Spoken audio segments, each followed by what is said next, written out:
বাংলাদেশ জাতীয় ফুটবল দলের সামনে আবারও বড় চ্যালেঞ্জ। এশিয়ান কাপ 2027 কোয়ালিফাইং রাউন্ডে অক্টোবর মাসে দুটি গুরুত্বপূর্ণ ম্যাচ খেলবে লাল সবুজের প্রতিনিধিরা।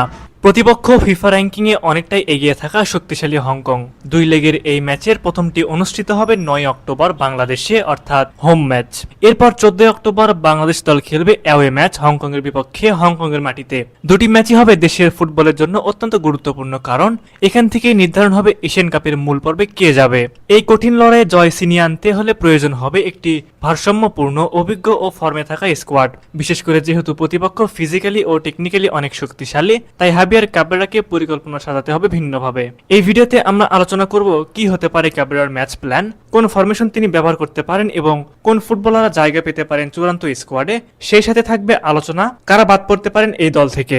প্রথমে বলবো হামজা চৌধুরীর নাম, যিনি বাংলাদেশের ফুটবলে ত্রাণকর্তা হয়ে এসেছেন। বাংলাদেশের ফুটবলের গণজোয়ার তো এই হামজার হাত ধরে শুরু হয়েছে নতুন করে। হংকংয়ের বিপক্ষে ম্যাচ খেলতে আগামী 5 তারিখে দেশে আসবেন তিনি। এরপরে যার নাম আসে তিনি হলেন কানাডিয়ান সুপারস্টার সমিত সোম, ক্যাভালরি এফসির যিনি নিয়মিত পারফর্মার। অক্টোবরের 7 তারিখে দেশে আসার কথা রয়েছে তার। হামজা এবং সমিত এই দুইজনকে একসাথে আমরা পাচ্ছি, এতে কোনো সন্দেহ নেই। এরপরে যে দুজন ফুটবলারের নাম আসে তারা হলেন কিউবা মিচেল ও ফাহমিদুল ইসলাম। তবে এখনই ক্লিয়ারলি বলা মুশকিল যে হাবিয়ার ক্যাবরেরা তাদেরকে দলে ডাকবেন কিনা। এই বিষয়ে টিম সিলেক্টররা যদি সিন্ডিকেটের মধ্য দিয়ে দল সাজায় তাহলে তো তাদেরকে আর দলে পাওয়া হবে না। তবে এতদিন পর্যন্ত পর্যালোচনা করে যা জানা গেছে, যদি সবকিছু ঠিকঠাক থাকে তাহলে এই দুই ফুটবলের থাকার সম্ভাবনা সবচেয়ে বেশি।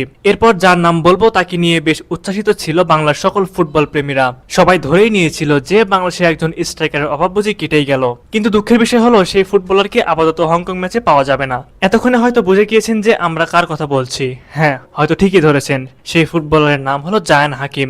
বাংলাদেশের স্ট্রাইকার পজিশনে আমরা ফিউচারে জায়ান হাকিমকে পেতে যাচ্ছি, তবে আপাতত হংকং ম্যাচে তার না থাকার সম্ভাবনা সবচেয়ে বেশি। এরপর যাদের কথা বলবো তারা হলেন জায়ান আহমেদ ও তানিল সালিক। হ্যাঁ, হাবিয়ার ক্যাবরেরার শর্ট লিস্টে যদি এই ফুটবলারদের দেখা যায় তাহলে অবাক হওয়ার কিছু থাকবে না।